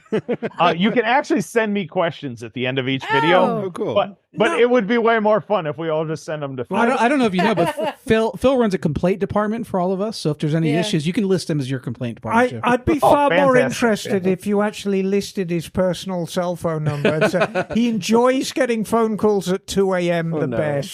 Yes, 216. No. Yes, because you are part of our whole Cleveland crew out there. Absolutely. Oh, yeah. We love the whole motorcycle scene there. The scene. It is a scene. Mm-hmm. Steve, thank you. Thank you for being this great ambassador for motorcycling. I mean, it's my biggest passion. I have to, you know. It's all of our biggest passion, and it draws in all the best people, I feel. Yeah, this is your chance, Steve. Let's get all your plugs in. So, Udemy, how do people find you there? Yes, Udemy. You can go to start with this. If you go to my website, it will take you links to everything. The website is knoblemoto.com. So KNOBLEMOTO.com. From there, it will link you to my YouTube channel, my Udemy courses. Yeah. You can do in-person class sign up if you're in the greater Cleveland area. Okay. Then I need to add a link because I started doing articles for Motorcycle Power Sports News, and I just realized I don't have a link to that. So after this, I will post the link, and by the time this airs, the link will be live. And for people who want to enter the write-a-thon, that should also be on there too. If you don't find out my website, if you go to my social media, any of them, it has links to MotoGo, and it also has links to Skidmark Garage, where I do the classes out of, which is of course owned by the same guy who started MotoGo. So exactly. Nice. All the social media, everything, it's all linked together, and a quick scroll should get you a link to all of us. It's all the interwebs. Yes, it's the interwebs, and we're very interwound here in Cleveland. It's like a big small town. No shit. That's a beautiful thing.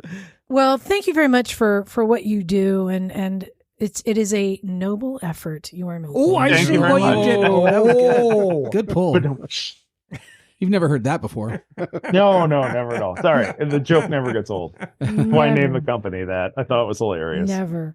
Yeah, and thanks for coming on. Do check out Knoble Moto and be a part of this and learn. We all want people to learn more. Now, absolutely. And before we say goodbye, Steve, is this your second or third time on the show? Second time on the show. It's just the second time. Yes. Well, come back and visit us again very soon, please. Absolutely. I'd love to. Awesome. Thanks, Steve. Thank you. Thank you very much. All right. See ya. Pretty cool, huh? How he's making a living doing all this. What a good egg. I know. He's found a way to to be happy and productive. All the things. What say you guys want to get into some emails? We've got a bunch to read. Yes. Yeah. Yes. Can I start with one? No. Sure. No. Okay. Yes, of course you can. Oh, thank you. All right then. All right. It's only because you've got knackered knees. This one is from Dawn. And he says, I'm in Canada. We don't have any lane filtering or splitting. Oh, dear. While I've listened to many podcasts about this topic, I'm on the fence about its safety simply because I'm an old new rider back on the saddle after a 35-year off long story. Wow. And I'm having a hard time seeing what you're describing. What I'd like to see is someone to create a video to show how it's done and explain it visually to us older folk. I don't know if there's videos. Usually it's squids out there. Do you know what we should do later? But I wanted to answer this. I wanted to answer this simply. Yes. It appears dangerous, and yes, there is a risk. There is a risk riding down, but the studies have shown it is a reduced risk from being left between cars where you have no exit and you may get rear-ended or run into the back of somebody who stops quick. It's simply that. Yes, there's dangers both ways. And it's data informed. It's not. But the studies have shown. So this is a Berkeley study in particular. Study that you are taking yourself out of the danger zone, and now you're taking the risk into your hands of navigating between cars and knowing when you can make it or not, as opposed to being a sitting duck between cars where many people get rear-ended. That's simply what it is. So yeah, I'm not going to say it's not dangerous. So it does have its own risk. So there you go. I have a lane splitting email. Let's keep on. Well, as do I. Mm-hmm. Okay, well you're next. You're next. No, you go next. I have lots. Okay. This is from our friend Dave Osterday. Hey, Dave. Hello, Dave. I've ridden Dolomiti with you Dave. I saw that on his Facebook. We're Facebook friends. Yes. Which is the best of all friends. a couple of thoughts on the conversation about lane splitting. I'd love to have it here in Ohio, which is ironically said to be one of the most friendly motorcycle states in terms of insurance and rider awareness, but weather, not so much. But I've gotten into a spirited discussion with a cousin who is a police officer in the Dayton, Ohio area. He's also a rider and roundly rejects lane splitting and filtering and believes them to be unsafe. I have a college friend who's lived in the Bay Area for going on 20 years now. She's not a rider, but she's repeatedly expressed her distaste for lane splitting because riders fly it by at excessive speed and very loudly. I've tried to explain that people who do that are not conforming with the lane splitting etiquette or guidelines, and yes, that it is not safe, but sadly it doesn't matter that there is a safe world practice for this. She won't hear it. I should add that although I'm not a lawyer, I do believe that the way that the laws are set up in our country and the states, unless something is explicitly stated that it is unlawful, it is perfectly legal. One shouldn't wait for the law to say they can do something, but that doesn't mean an officer won't find you to be recklessly operating such a subjective rule. There is not a law that says I cannot rip one while riding, and I ain't waiting for the one that says I can. I rip one all the time, but that's a whole other thing. P.S. For the bike match to the style of music, from being from the home of Bootsy Collins, I think I need to speak up and state that funk cannot be contained to a single bike. But rather, it is an encompassing motorcycle style. And of course, the most correct motorcycle style for funk is Bozuko. I mean, can you imagine the P-Funk All-Stars riding anything other than Bozuko bikes? Bozuzuku. Bozuzuko, there you go. Yeah. Bozuzuku. Yeah, that's I a good agree. fit. Yeah. Very good. Very well. All right. Who else has got a lane splitting one? I got one. Oh, yeah, off you go then. All right. Lane splitting in Florida. It's from Mary K. Bruton. Hello, Mary. Hi, Mary. Hello, my dear motorcycle missus. Huzzah! First off, Liza, I hope you are recovering well from your dual knee operation. Knees. Thank you. Speedy recovery, my sister. I wrote you a while back at the end of June about my recent purchase of my first motorcycle at the age of 56, no less. I remember that. Yeah. The 69 CB350 barn find that I am quote-unquote restoring. Y'all gave me a huge list of things to replace, and I appreciate all your advice. Thank you very, very much. But Wait, was that your attempt at an accent, Neil? No, that's how she wrote it. Okay. Just one very, though, not two. But it is so hot here in Northwest Florida, I can't even go in the garage and enjoy looking at Tree Fitty, her name. Tree Fitty. It's 91 fart-knocking poop-shooting degrees in my garage right now at 8:09 p.m. Oh, dear. I look at the weather right now in Santa Cruz. 72 feels like 71. F you. Yeah, and we're complaining because it's hot. I think it might be 76 right now. Yeah. So we're in a heat wave. I hate you and love you all at the same time. I digress. Lane splitting is illegal here in Florida because it's too dangerous, they say. You can, however, ride without a helmet in Florida. The irony, huh? Yeah. Lump Florida Hypocrisy in much? with Texas. I do not have my motorcycle license yet. Waiting for Dante's Inferno season to end here. Well, that ends about December in Florida. Yeah. But sometimes deep down inside, I want a lane split in my cage. Please don't marry. Anyhow, going to my first ever motorcycle event, Fing Fang, October 11th through 13th. It's the Barber Vintage Festival in Birmingham, Alabama. She's close to that. That's great. Not England. Sad face. You don't want to go to Birmingham in England. You do. It's a cool place. I like it. Can you lane split there? Yeah, of course you bloody can. It's England. It's England. You can lane split anywhere in England. Yeah. You just do it and say, try and catch me, copper. You'll never take me alive, copper. Ha ha. And off you go. So she's take care, y'all. Mary Kay, say it like Mary Kay. And she has a joke at the end. Oh, okay. We like jokes. P.S. Why can't lesbians cook? Hard to be Betty Crocker when you've got Mary Kay on your face. Oh, dear. Oh, my. Spicy. That's very spicy. Yes. Lane splitting? Bagel? Well, yes, I have an email here from Ike Sporer. Hey. Ike, I know Ike. Yes. Ike's a good egg. We like Ike. Ike says, regarding driving in the breakdown lane, Bagel is correct to an extent. All right. It is legal in Texas to drive in the breakdown lane, or what we call the shoulder, if you are passing someone who is turning left, or if you are going slower than the traffic behind you and you want to let them pass on a 2-lane road. Okay. This is what we refer to as West Texas courtesy. You can really tell who grew up in Texas and who didn't based on the way people drive.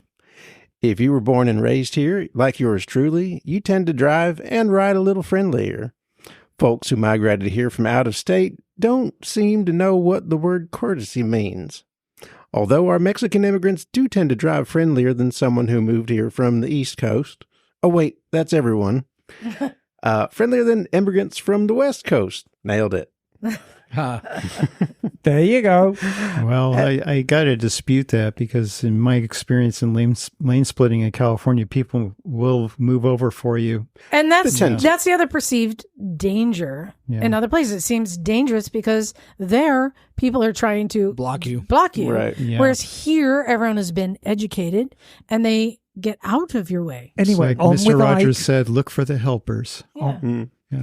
So as far as our wheel-bound governor, who I did vote for, I'm pretty pissed about the law being put down in ink. And this is regarding to the law banning lane splitting in Right. Texas. I still filter at a stoplight if I'm turning right and there's a line. I'll go to the front to make a right on red. Also legal here. Don't know about Cali, but yes, it is. Other than that, as soon as the law was announced, I stopped lane splitting. Even though I don't think the cops really care, police where I'm from are actually really good about looking out for bikers. I once had a cop pull a lady over who pulled out and cut me off. She wasn't going to hit me. She was just being rude and inattentive. Reminds me of a Jeep driver I came into contact with a few months ago. Jeep drivers are the worst. Right lines out. Hey. Awful. I don't know. I'm not one right now. Yeah. Not at the moment. Anyway, love the show still. Love that Emma and Liza are both back. Aw. Miss y'all when you're gone. Oh, Say hi to Knock for us and keep the shiny side up, wankers. fuck knock. And the new Ewan show is Long Way Home. Oh, that's right. Long way home. Dude. Long way over there, I think is what I said. Do your research, Liza. Jeez. Ike from West Texas. Long way somewhere else. All right. P.S. My latest mod on my new-to-me bike was a Yuasa battery. Nicely done. She'd been sitting for a few years and needed a transplant. All right. Thanks, Ike. Nice. Well done, Ike, for choosing the Anyone best. got any more lane splitting? I do. I have All right. a lane splitting from Brian Hallis, and that's Brian. Wait a minute. No, forgive me. That's not my lane splitting one. Where's my lane? Well, Oh, Neil, is it the one that's on the floor? It There is you go. indeed. There you go. It's from Paul Mills. Hey, Paul. First, congratulations on an excellent podcast. I am answering Emma's call for a Spritz email in about lane splitting, filtering. Over here, we mainly use the term filtering to cover both. On multiple lane roads such as motorways and dual carriageways, most of us bikers only filter when traffic slows below 40 miles an hour. Yeah. And that's largely true here to a certain extent. The odd few will lane split at speed, which is legal, but I think the main reason most of us do not is the age demographic of a typical rider is 50 plus. And that's the thing about riding in England. Everyone's a little older out there. So a happy keeping with the traffic running at national speed limits. Plus, here when the road is less congested, people will pull over more into the near side lanes when speeding vehicles approach from behind. Also, the other reason for keeping to the speed limit is the big increase in speed cameras, fixed and mobile, England speed cameras suck balls. on our motorways. Did you get it? You got a Yes, speed? I got a Yes, speed. anyway. And Kat, who was right behind me, didn't. Ha! On a single carriageway, which are basically 2-lane roads with traffic moving in opposite directions to each other with not a central barrier between them, filtering up on the outside of vehicles when in a traffic jam or slow moving can be very challenging because you're dealing with oncoming vehicles. I mean, I'm actually going to say that's not really lane splitting. That's more overtaking. Okay. Almost. Yeah, because you're not. This is more of an overtaking skill that requires judging oncoming traffic and catching gaps in the traffic queue on your side of the road to dive into. We do have such roads with wider lanes that allow a bike to filter past traffic while still on the correct side of the road. In both cases, there are a few car and van drivers that pull close to the verge to give you more space to pass. But there are also car and van drivers that hog the central line to prevent you passing. Tossers! Yep. Not sure what it proves, as normally you can get past them pretty quickly. Anyway, once the traffic is flowing, then fun can start overtaking. One rule I have is not to overtake if there is oncoming traffic that I cannot pull back in before they are level with me, and I think that's a good rule, even if the road is wide enough to allow me to pass between the vehicles. I feel it is unfair to the oncoming driver. And, you know, Paul brings up a very valid point here. It's not just how we feel on the bike. And Dave's point about his friend up in the Bay Area who's terrified of bikes coming past and therefore against lane splitting. If we're overtaking, we've got plenty of room. People don't understand that motorcycles are far more maneuverable than cars. So if you kind of go past a car and kind of dive in, they might be absolutely terrified by your maneuver and think, my God, that motorcycle's living life on the edge. So, there's something to think about. Anyway, yes, the only exception is when the driver in front of me is pulled closer to the verge to allow me to pass. I am not happy to overtake if I drop back, but some drivers will continue with their near side wheels in the gutter-hitting potholes and drain covers, thinking they're doing the right thing. The guilt gets the best of me, and I blast past them with a wave of appreciation as I pass. And I think that's important. If you go past somebody, give them a wave. I wanted to back that up because I was going to say that. Part of what makes lane splitting, lane filtering safe is the public becoming educated. Yep. And what educates them is when you acknowledge, when somebody pulls out to make room, I give them a little wave. Oh, acknowledge. I'm doing that all the time. Acknowledge. Thank you. That goes spades when you thank people, and then they learn to do that, and then others everybody see that, feels good, and you retrain the whole community. Because as good, let me tell you, as good as you feel giving the wave, that person in the car who may be a little bit jealous of this badass biker who just went past them, to receive a wave from that person, they're absolutely thrilled. Positive reinforcement. Positive reinforcement. Where were we? When I'm in... When I'm in the car and a bike is behind me, I wait for the bike to make their move and then pull closer to the verge to give them more space. Unless it's one of those riders who are so close they're touching your rear bumper. Then I give them the space straight away, as no matter what is coming towards us, they're going to be passing. Good point. You see, thinking about it from a car drivers and a bikes. So we're getting to the last paragraph now, and I've been... Like a lot of us kids at the end of the 70s, we started on a 50cc at 16 Yamaha FS1E. Fizzy. 250 on L plates at 17. You see, I know Paul's my age, because if he was a little bit younger, he'd say 125 at 17, but he was at 250. A few of us would pass the bike test and go on to bigger bikes like me. I got a GS1000. I rode into my mid-20s until supporting a family became a priority. Some 25 years later, I was back on the bike. The way I ride now is different to when I was younger, but I still turn up now and then, but will slow my speeds on bends when I know there is a junction after.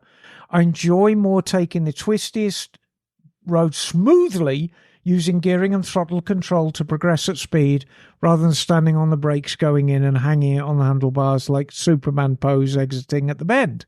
I am now 60, there you go, and hopefully a wiser rider than when in my youth. Or maybe it is that I do not bounce as well as I did. Once again, thank you for an excellent and entertaining podcast. Keep up the great work.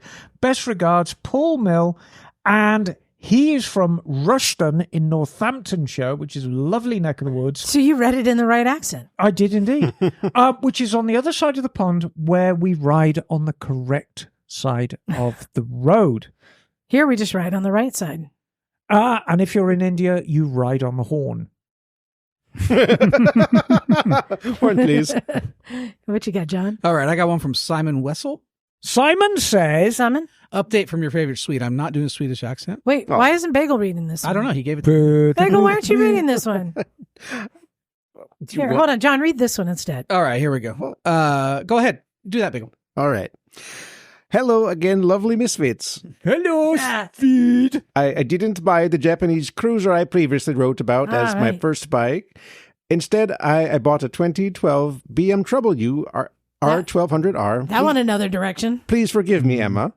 I love it. Torque everywhere and touring capable once I get a windscreen for it. What did he buy? I was reading another one. BMW R1200R. Okay, very good. Trouble you. I like that. Yes. However, during my longest ride so far, roughly an hour, it has become painfully apparent that the throttle handle requires a lot of work. Are BMW throttles usually that hard to twist, or does mine need some maintenance? Is there anything I can do to loosen it a bit? You could practice. I suppose my next solution would be a throttle lock, or even better, a real cruise control. Okay, those are not a solution. No. Not to a sticking throttle. No, that's the opposite. That's a maintenance issue. Perhaps the real program is my weak programmer wrists? What do I know? I would love to hear your ideas about stiff throttles. Love and affection, Simon. Throttle lube or cable lube. Emma, this bike is a mostly naked bike, correct? The R1200R? Yes. So we're not, it's not that it's routed into fairings or something. No, you should be able to check the route, check the cable. I find that BMWs are quite susceptible if they suffer a low-speed drop, or even if they just fall on off their stand and they fall on the right side. Things can get kind of a little bound up in the clam shell. A little tweaked in there. Yeah, and I actually had a K1200. The 4-cylinder one come in, and bloody hell, the throttle, it was like you needed two hands to open it.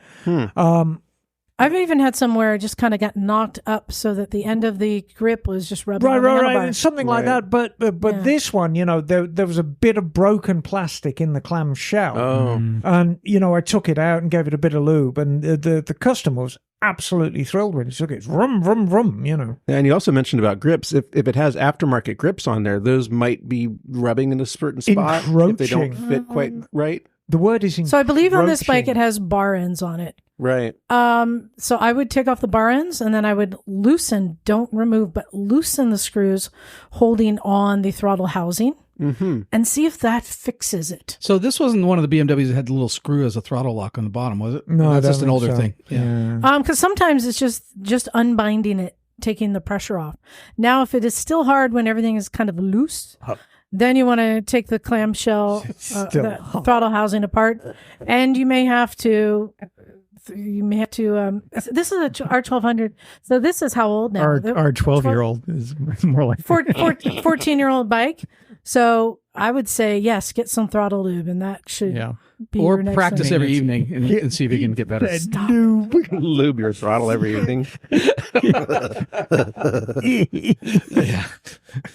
Beavis and Butthead are here. All right, John, you want to read that one? Sure.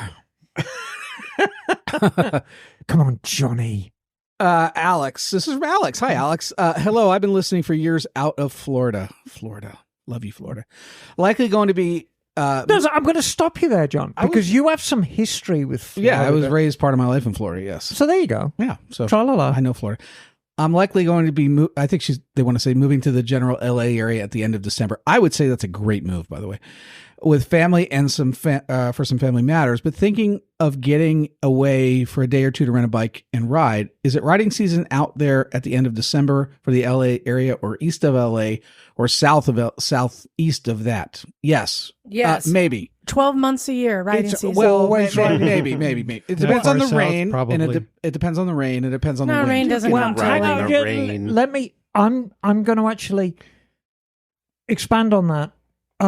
As you all know, my dear friend Mike Beck lives in Montana, and Mike always comes and stays with me over the Christmas period. Mm-hmm. And traditionally, over the last few years, we have had a Christmas Day ride.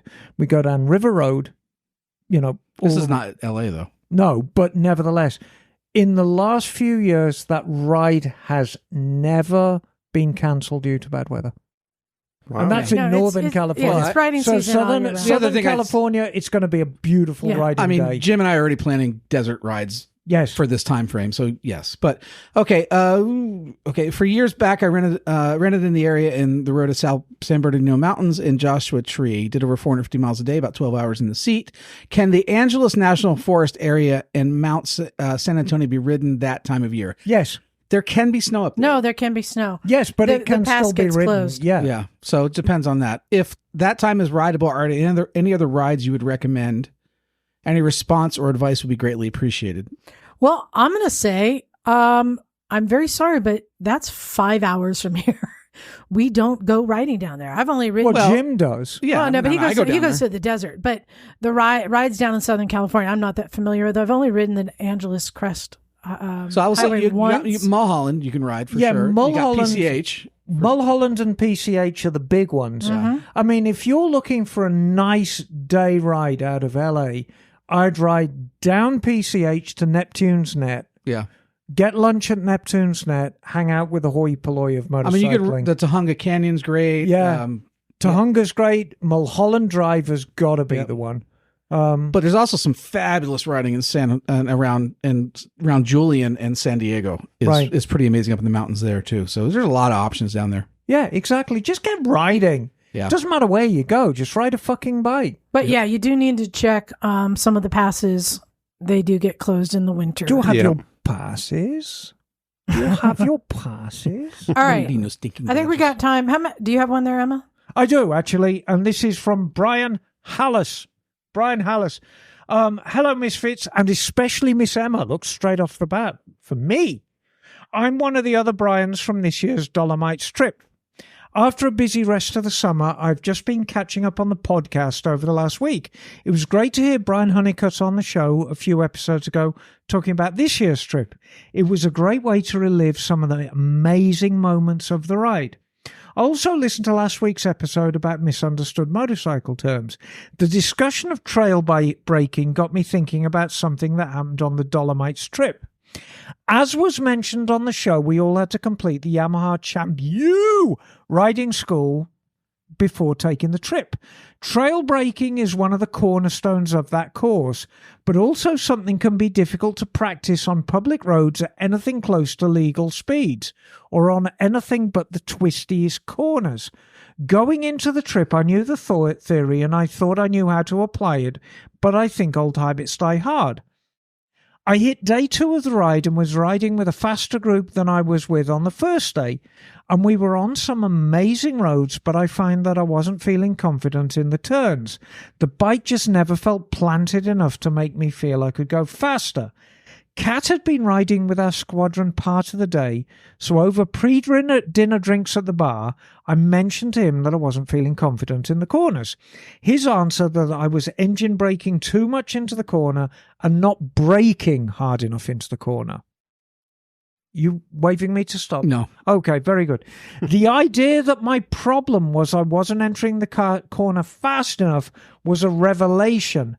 The next day, I focused on keeping the throttle on longer into the corner and braking harder. Emma said harder. Oh, yeah. The bike responded instantly, and I could feel the added grip in the front end. I was riding faster and feeling more confident. This really set me up to enjoy the remaining days of riding that much more. I wanted to give a shout out to Keith, Kat, Emma, and Brian Honeycutt too. I think half of what I learned on this trip I learned on the road, and the other half I learned from talking to and listening to these guys at the bar after the ride. The skills I learned on this ride will make me a better rider for life. All I can say is to someone who's thinking about doing next year's trip is just do it.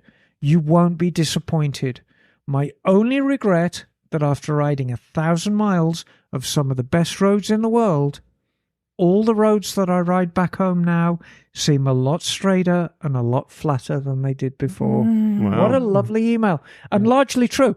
Hey, come to the Dolomites with me in 2025, and I am going to fucking change your life.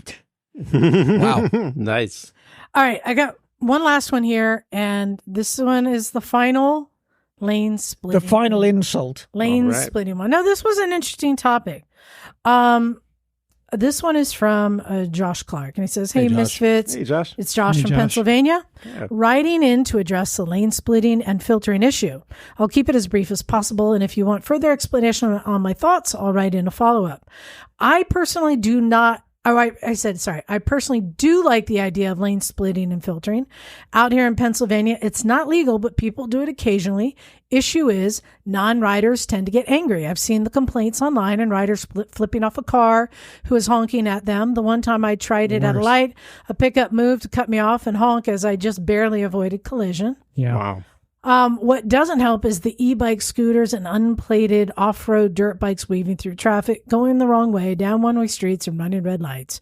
Non-riders lump it all together along with the Harley riders with loud pipes just running up and down residential streets. People just think all bikers are assholes. This is one of the biggest issues, as Bagel pointed out. Yep. Kind This of the is something that greatest hits right hasn't there. changed. Yeah. Also in my area, many refuse to zipper merge. Cars and tractor trailers will move to block the open lane far ahead of the merge point, I hate that. extend that attitude towards bikes attempting lane split, and it's going to be painful for the motorcyclist. Lastly, I do drive professionally, and my concern is liability. If a lane splitter damages my truck, I'm ending up being drug tested for an accident. That is true. Liability in my personal vehicle is a concern for me as well. If a lane splitter scrapes the paint off my fender and takes off my mirror and just keeps going, I'm not going to be happy making that insurance claim. And the motorcyclist may be having a bad day when I turn in the dash cam footage. I believe the proposed 13-month education period is a good idea. And that's what it's there for, to educate the public. Attempting to educate people that is in fact legal will help if it ever comes to Pennsylvania or any other states. Parents often teach their children how to drive, passing down bad habits. Oh, yeah. I know mine did, and I had to work to break those habits. Lack of proper driver education, I believe, is the most dangerous aspect of lane splitting and filtering in the USA. So, Josh, just one thing I wanted to say about this. Your risk to your personal vehicle for a bike that is lane splitting, I just want to remind you the risk is on their side. Well, yes, but he's talking about as a professional driver. I understand. And but to get involved in an incident, I understand. even if it's the other person's I'm somebody who fault drove and a they're fleet taking the risk. vehicle for 17 years. Yeah. I know. Yeah. I had to get drug tested when somebody hit my car in a parking lot. I'm Yeah. like, this is bullshit. Yeah. That's just how that system is set up. Yeah. That said, to place your inconvenience of taking a drug test over someone else's safety, I kind of take a little offense at, right? When we've got tests that we've already established that there's what do you say? There's a safety benefit to lane splitting. And then It's evidence-based. it is evidence-based. And then to say that your car is at risk of someone hitting it, the motorcyclist is taking the risk. Their Exactly. life is at risk. Sure. Your paint job is at risk. So again, how about when you see a motorcyclist coming, Scoot over. scoot over. Give way. Be Give a way. helper. Be a mensch. And I'm sure There you go. And I'm sure he does because he's a good driver. Yeah. And so for it to be safe, it Yeah. takes the public to Yeah. participate as well. Absolutely. For all the reasons we said, positive reinforcement. Right. Everyone's got to be on the same page about how it works. Shall I tell you a project I would like to do? No. I think, well, I'm going to tell you anyway, Liza. I think we should just do a little short video of what it's actually like to lane split in California. Well, we have that Insta360 camera. I was going to That'd be say, a perfect use for it. You're would be- welcome to do it. I'm just out of commission. for a no, while. well, and while you're out of commission, at some stage in the next couple of weeks, I'll strap the Insta on the front of Rufus and we'll go lane splitting Yeah. on Highway 1. And I'll actually show people what it's like. Honestly, I would love to do a video on my KTM 990 with the headlight modulator and show what it's like. How many people get out of my way because of a headlight modulator? Right. Yeah. This is a 3 times a week experience for me because I commute. Yeah, I do too. And of course, on Rufus, I've got like the 200-watt sodium discharge headlight. That crazy yellow headlight. I've got an AutoZone H7. Well, also you and the bike and the colors you have on the bike and on you just looks like a bad acid trip. Yeah. So that too gets people's attention. That's quite. I love the color. That's quite deliberate. That thing's awesome. That's quite deliberate. So let me bring up one thing. So one of the things the study revealed is that motorcyclists who are lane splitters tend to get in fewer accidents. So I have a hypothesis about that. One of the skills you develop as a lane splitter is you're looking for gaps. Yep. Your brain is looking for ways around. You're not target fixating on cars. You're looking for the ways between them. So you're training yourself to be ready to do something in an emergency besides just lay on the brakes. Well, you're also covering the brake. Yeah, and you're doing that as well. And you're looking for open lane pattern and all the things that help keep you safe. But you're developing an additional set of skills above and beyond just basic riding that will help you in all situations, even if you aren't lane splitting. They benefit you all the time. True. And also another thing, too, that to keep in mind is that riders who are lane splitting are the more advanced riders typically. So they are going to be more highly skilled and probably better at avoiding collisions and accidents and other scrapes. So fantastic. There you go. So thanks for sending out all the emails. It's interesting when we get into a topic like that and realize how many people it's kind of like touched, made a point with. So thank you. We're kind of hopefully a paradigm shift. I mean, Minnesota, Tim Waltz, signing that into law. Yeah. And then was it Colorado? Yeah. Colorado also just had. I think it's going to be quite incremental and slow, but we are going to head in the right direction eventually. I'm going to see if I can push Oregon because we've been trying, but it hasn't gone through the legislature yet. But I think it might get close soon. Progress. Yep. That's all we have to say. I would love to see that. Oh, it'd be so good. And I'll tell you what else is progress. Me sitting here for 2 hours. Awesome. So was part of my physical therapy. When I had my physical therapist came, he had me make sure I can get in and out of this chair. Cool. And I've been sitting in the living room just working up the amount of time I can sit here with my legs bent. So that's been my therapy this week, so I could sit in on the podcast. Well done, Liza. I'm enormously proud of you. But it's time to get out of here. It takes some ibuprofen. I'm proud and impressed. You're doing so well. Yeah, that's really good. Well, it's time to go put the ice packs back on. Yep. Also, it's time to say thanks to everyone. Emma, thank you for running the garage. Oh, you're so welcome. Do you mind covering again next weekend? I'm not sure I'm there yet. I'll cover again next weekend. Thank you, because I know you're going to be leaving again soon. I'm off to Tuscany. Yeah. So I got to use you up while I can. Yeah, use me and abuse me while there's using and abusing to be done. I appreciate it. No, you're welcome. Big thanks to our Patreon subscribers. Who are easily. Love you guys. Oh, no, they're the finest of the humanity has to offer. And also, hey, thanks to everyone who ordered T-shirts this week. I sent out some more shirts. So shirts are still available. You can get them. With that unknown gentleman on the dirty bike. Unknown rider. Motorcycles and Misfits. Motorcyclesandmisfits.com.